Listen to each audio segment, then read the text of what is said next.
ఇప్పటికీ కూడా ఏ పార్టీ వచ్చినా కూడా బీసీలే కానీ అధికారంలోకి తీసుకొచ్చిన వాళ్ళు ముఖ్యంగా ఉన్నారు. మరి ఈసారైనా ప్రజల్లో మార్పు జరుగుతుందంటారా? దీనికి ధీటుగా ఏ విధంగా పాసిబుల్ అయ్యే ఛాన్సెస్ ఉన్నాయంటారు? ఖచ్చితంగా అండి. ఈ రాష్ట్రంలోనే కూడా బీసీలు అత్యధికంగా ఉన్నారు. మరి బీసీలకి మొన్న రామచంద్ర యాదవ్ గారు ఏదైతే గర్జన పెట్టినారో ఆ గర్జన పెట్టిన వెంటనే బీసీ సంక్షేమ మంత్రి గారు ఎవరైతే ఉన్నారో ఆమె ఒక ప్రెస్ మీట్ పెట్టి చెప్పింది బీసీ చట్టం అమలు చేస్తామని. మరి 2.5 ఏళ్ళ వరకు మరి ప్రభుత్వంలో ఉన్నటువంటి ఆ బీసీ మంత్రి గారు ఏం చేస్తున్నారండి? రామచంద్ర యాదవ్ గారు అనౌన్స్ చేసిన వెంటనే మీకు కళ్ళు గుర్తొచ్చా? పని ఇప్పటికీ అవ్వచ్చు, 4 రోజులు టైం ఇచ్చారు. ఇప్పుడుకైనా సరే కనీసం మంత్రివర్గ విస్తరణలో కానీ మంత్రివర్గ సమావేశంలో కానీ చెప్పుతారని ఆశ ఉంది. ఆశ లేకపోతే ఓటు అనే ఒక బలమైన ఓటు మా యొక్క బీసీ సోదరులో ఉంది. కాబట్టి మా యొక్క వాణిని రేపు స్థానిక సంస్థల ఎలక్షన్లో ఖచ్చితంగా కూడా గుణపాఠం చెప్పి తీరుతామని తెలియజేస్తున్నాం. అంటే ఎటువంటి మార్పు తీసుకొని రాగలుగుతారంటారు బోడే రామచంద్ర యాదవ్ గారు? ఖచ్చితంగా మార్పు వస్తుంది. ఎటువంటి మార్పు అని అంటే ఈరోజు ఆయన చూసి ఎంతమంది వచ్చారు వీళ్ళందరూ ఒక పిలుపుతోని. నేను విశాఖపట్నం ఉమ్మడి విశాఖ జిల్లా నుంచి నేను వచ్చాను. అలాగే వివిధ జిల్లా నుంచి ఎలా వచ్చారు? ఇప్పుడు ఆయన వాయిస్ రాబట్టే వచ్చారు. ఒక ఉద్యమ నేత ఉన్నాడు, ఆ ఉద్యమ నేతకి మన సంఘీభావం తెలపాలని వచ్చాం. మరి అదే విషయం మేము మా గ్రామాల్లోకి వెళ్ళిన తర్వాత మా ఊళ్ళోకి వెళ్ళిన తర్వాత దాన్ని ఎట్లా రేజ్ చేయాలో ఏ విధంగా ప్రజల్లో తీసుకొచ్చి ఉద్యమం అనేది మేము పైకి తీసుకొస్తాం. రేపు ఏదైతే ప్రభుత్వం కళ్ళు తెరవకపోతే ఇది గ్రామ స్థాయి నుంచి కావచ్చు, లేదంటే మండల స్థాయి నుంచి కావచ్చు, లేదంటే కార్పొరేట్ స్థాయి నుంచి కావచ్చు, అందరూ రోడ్ల మీదకి వచ్చే సమయం వచ్చింది. కాబట్టి ఆ వచ్చిన రోజు ప్రభుత్వం కూడా మేము ఏం తప్పు చేశామని వాళ్ళే తెలుసుకుంటారు. బీసీల సింహగర్జన గురించి మనకి మునిపే తెలిసిన విషయమే. అయితే ఈసారి బోడే రామచంద్ర యాదవ్ గారు మళ్ళీ అదే ప్రతిపాదన మీద ఆమరణ నిరాహార దీక్ష నిర్వహించడం జరిగింది. మరి ఈ దీక్ష ద్వారా ఆయన ప్రభుత్వం మీద మార్పు చెందే అవకాశం ఉందా? 5 డిమాండ్లు కూడా సాధ్యమయ్యే అవకాశం ఉందంటారు? ఈ 5 డిమాండ్లు ఆయన న్యాయబద్ధంగానే కోరారు. ఆయన కానీ కోరిన మేరకు కానీ రాష్ట్ర ప్రభుత్వం కానీ దిగిరాకపోతే ప్రతిపక్షం పాలకపక్షానికి 2 ఏళ్ళకి కూడా మేము చెప్తా ఉన్నాం. రేపు పొద్దున్న ఇది రాష్ట్ర వ్యాప్తం చేసి అవసరమైతే ప్రతి కలెక్టరేట్ ముందుని కూడా ధర్నా చేయడానికైనా జరగని వెనకడ భవనేసి రామచంద్ర యాదవ్ అంటే ఒక వ్యక్తి కాదు, యావత్ శక్తి అనేది చేసి మాత్రం అతను గుర్తించాలి. అది లైట్ గా కానీ తీసుకునేలా ఉంటే గతంలో కాపు లేదు వాళ్ళ వర్గానికి జరిగిన అన్యాయానికి రోడ్డు ఎక్కి వాళ్ళు పవర్ ఏంటి చూపించారు. అవసరమైతే ప్రభుత్వాన్ని గద్దె దించారు. ఈసారి మా బీసీల తాలూకా పవర్ ఏంటి అన్నది కూడా చూపించు అనేసి గ్యారెంటీగా చెప్తున్నాం. అంటే ప్రజల్లో చాలా మంది మనం చూసిన వరకు బీసీలే ఉన్నారు. ప్రభుత్వం అధికారంలో రావడానికి కూడా కారణంలో కూడా బీసీ భాగస్వామ్యం ఉంది. మరి ఈసారి ఈ బీసీ నాయకుడిని గెలిపించే హక్కులు అలాంటి సాధ్యమయ్యే పనులు చేసే అవకాశం ఉందంటారు? ప్రభుత్వాలు చేస్తున్న పని ఏంటంటే బీసీలు ఎదరకు రాకూడదు. వాళ్ళ ముఖ్య ఉద్దేశం. లేక బీసీలు ఇప్పుడు దాకా ఎవరో వచ్చి పార్టీ పెట్టిన ఆనవాళ్ళే లేవు. లేక ఇతను పార్టీ పెడితే నానా ఇబ్బందులు పెట్టి బీసీలను ఒకటి కానికంట టీడీపీ యాదవులు, వైసీపీ యాదవులు అలాగే వేరే క్యాస్ట్లు పెట్టి బీసీలను విడదొట్టి ఇతనికి మద్దతు లేకుండా చేద్దామని చేసి సత్వేదాల ప్రయత్నం చేస్తున్నారు. దీని మీద అందరం కూడా సంఘాలన్నీ కూడా మేము మాట్లాడుకుంటా ఉన్నాం. కార్యాచరణ కూడా రూపొందిస్తున్నాం. ఇది అవసరమైతే రేపు పొద్దున్న దీన్ని ఎంత దూరం తీసుకెళ్ళడానికైనా సిద్ధమై ఉన్నాం. అలాగే ఎస్సీలు, బీసీలని, మైనారిటీలను కూడా అందరం కలుపుకొని మేము ముందుకు వెళ్ళడానికి ఎంత దూరం వెళ్ళక రెడీగా ఉన్నాం. నమస్తే సార్. నమస్తే సార్. ఏ పార్టీ నాయకుడు అయినా సరే ముందు అధికారంలో కన్నా వచ్చే ముందు నిరాహార దీక్షలు కానీ ఇలాంటి దీక్షలు ఎన్నో పూనుతూ ఉంటారు. అధికారం ఒక్కసారి చేపట్టిన తర్వాత మార్పులు వాళ్ళలో కొత్తగా కనిపిస్తూ ఉంటాయి. బీసీలు కానీ, ఎస్సీలు కానీ, ఎస్టీలు కానీ ఏ కులాలను కూడా పట్టించుకోకుండా వాళ్ళ అధికారం మీదనే నడుస్తూ ఉంటారు. మరి వారిపైన మీ అభిప్రాయం ఏంటి? ఇక్కడ 2 రకాలైనటువంటి వ్యక్తులు ఉంటారు. ఒకరు ఇంట్రోవర్ట్స్, ఇంకొకరు ఎక్స్ట్రోవర్ట్స్. ఈ జాతి పూర్తిగా లోపల ఒకటి ఉండి బయట మాట్లాడే వ్యక్తి మా బోడే రామచంద్ర యాదవ్ కాదు అని మేము నిరభ్యంతరంగా విశ్వసిస్తున్నాం. అతని యొక్క సహనాన్ని పరీక్షించారు. ఆయన ఇంటిని మొత్తం బద్దలు కొట్టారు. అయినప్పటికీ ఆయన మీద భౌతికంగా ఆయన కుటుంబం మీద కూడా దాడులు చేశారు. అయినప్పటికీ సహనంతో నా జాతి మేల్కొనాలి అనే ఉద్దేశంతో ఒక ఫైర్ తోటి వచ్చినటువంటి బోడే రామచంద్ర యాదవ్ని మేము పిచ్చోళ్ళం కాదు. మేము 40 సంవత్సరాలు బట్టి ఉద్యోగాలకి రాజీనామా చేసి ఉద్యోగం నుంచి పెన్షన్ కూడా పొందకుండా విశ్వాసంలోకి తీసుకున్న ఒకే వ్యక్తి మేము. ఒక ఈ సమాజాన్ని చదివిన వ్యక్తులుగా, ఈ సమాజాన్ని సంపూర్ణంగా కాచి వడపోసిన వ్యక్తులుగా మేము బీసీవై పార్టీ అధినాయకుడు బోడే రామచంద్ర యాదవ్ గారి క్రమశిక్షణని, స్థిర నిశ్చయాన్ని మేము గుర్తిస్తున్నాం. వారికి ఇంకొక థాట్ లేదు. ఇప్పుడు ఆయన మీద ఇప్పటికీ కూడా అవాకులు చవాకులు ఆయన్ని బదనాం చేయాలనే ఉద్దేశంతో ఆయనకి ఈయన సపోర్ట్ ఉన్నది, ఆయన సపోర్ట్ ఉన్నది, ఆయన అని అంటారు. అవన్నీ తప్పు. ఉన్నా సరే నీ జేబులో ఉన్న రాళ్ళు ఉంటాయి కదా, 10 రాళ్ళ విలువ కాదు అది.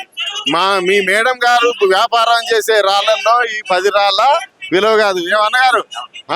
కనుక మీరు ముందు అపవాదులు వేయటము, బట్ట కాల్చి మీద వేయటం మానుకోండి. ఖబర్దార్. ఏపీ డెవలప్మెంట్ కోసం అని చెప్పి పలు నిధులను తీసుకొస్తున్నామని అని చెప్తున్నారు, పలు విధాల డెవలప్మెంట్ ని చూపిస్తామని అంటున్నారు. మరి బీసీల విషయానికి వస్తే మరి అది ఎందుకు చేయలేకపోతున్నారంట? ఎక్కడి ఛానల్స్ అమ్మా మీ ఛానల్స్? ఏం చెప్తారమ్మా? వాళ్ళ మౌత్ స్పీకర్సా మీరేమన్నా? అసలు ఎందుకు అక్కడికి పోయిండు? బాబు కొడుకు పోయిండు కదా, జేబులలో ఏమన్నా తీసుకొచ్చిండు నిధులు? బాబులు కొడుకు జేబులు ఖాళీ, ఏ రూపాయి తీసుకురాలేదు.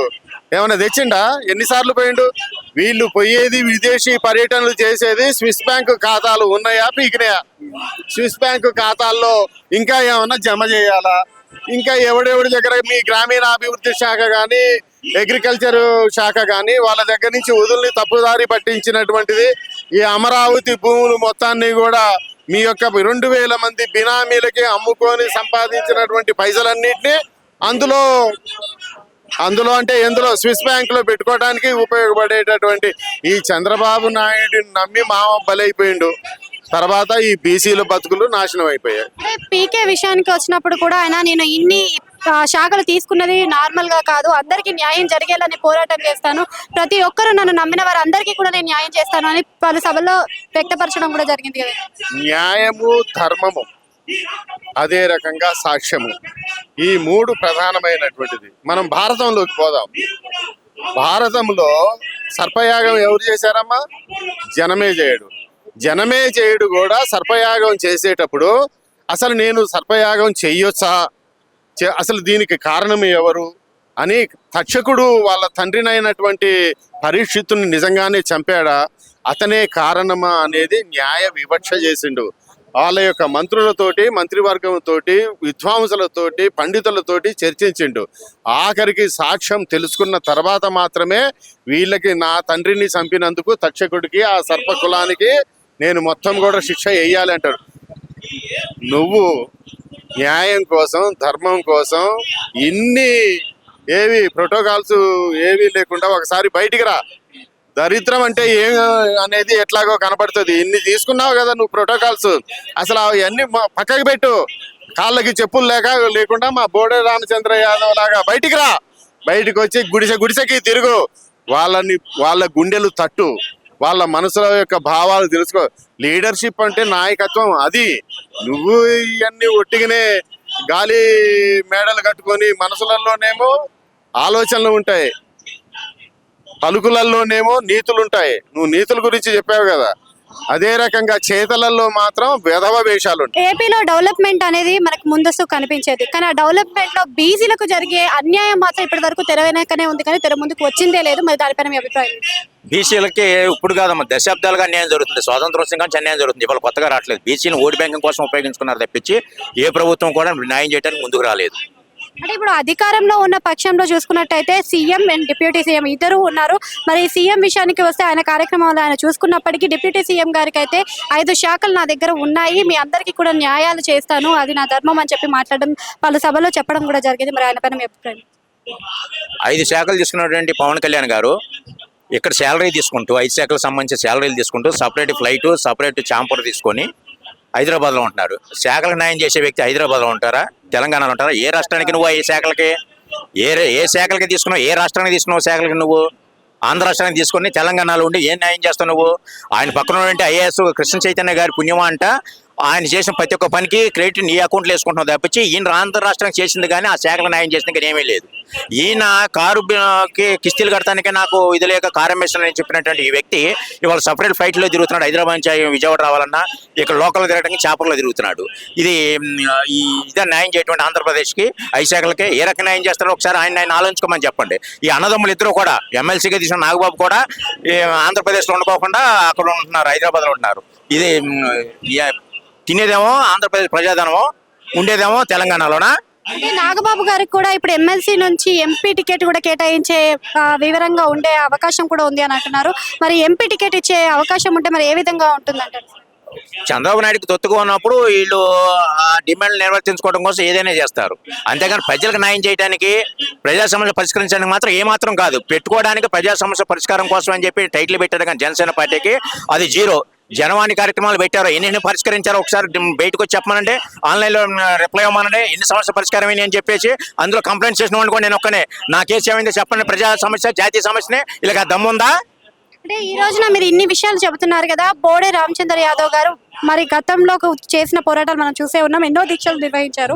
మరి అధికారంలో వస్తే ఇలాంటి వాటికి స్పందించే అవకాశం ఉందంటారు? ఆయన ఏ విధంగా స్పందిస్తారంటారు ఈయన అధికారంలోకి వస్తే? ఏ అధికారం లేకుండానే ప్రజల పక్షాన ఈ రకంగా పోరాడుతున్నారు.